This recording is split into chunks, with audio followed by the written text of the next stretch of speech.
কি গরম, সন্ধ্যে দিতে কত দেরি হয়ে গেল। এক্ষুনি আমার সিরিয়াল দেখতে বসবে, তার মধ্যে চা না রেডি থাকলে তো আমাকে কত বকবে। তাড়াতাড়ি করে চাটা করলে কিরকম কি হবে কে জানি, একটুখানি দেখি। তারপর সন্ধ্যাবেলাটা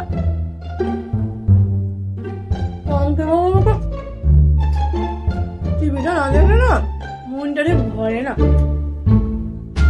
দেখো বৌমাটাকে বন্ধ হয়ে গেল, শাশুড়িকে যে একটু চট দিত সেই হুঁশটা নেই। বাবুকে বারবার বলেছিলাম আর যাই করিস ঘটি বাড়ি মেয়েকে বিয়ে করিস না করিস না। শুনে কার কথা, সে করলো তো করলো, ঘটি বাড়ি মেয়েকে বিয়ে করলো।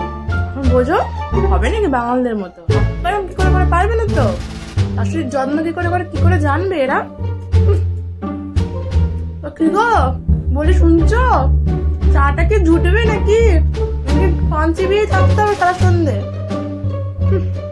ডাক পড়েছে, হ্যাঁ মা যাই, দেখি একটু দেখে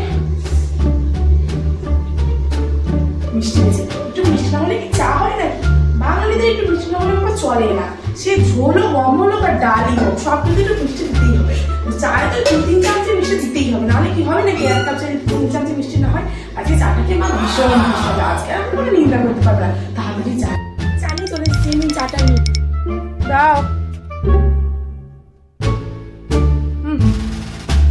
কি পান সমেত চা খাবে?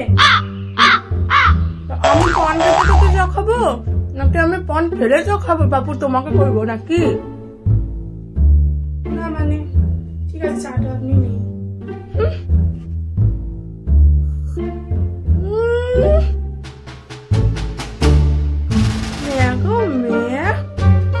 চা করেছো নাকি চিনি শরবত? বলি হ্যাঁ, তোমরা ঘটিরা কি রান্নায় 1 গাজা চিনি ছাড়া দিতে পারো না নাকি? চাটা করে শরবত বানিয়ে ছাড়লে তো।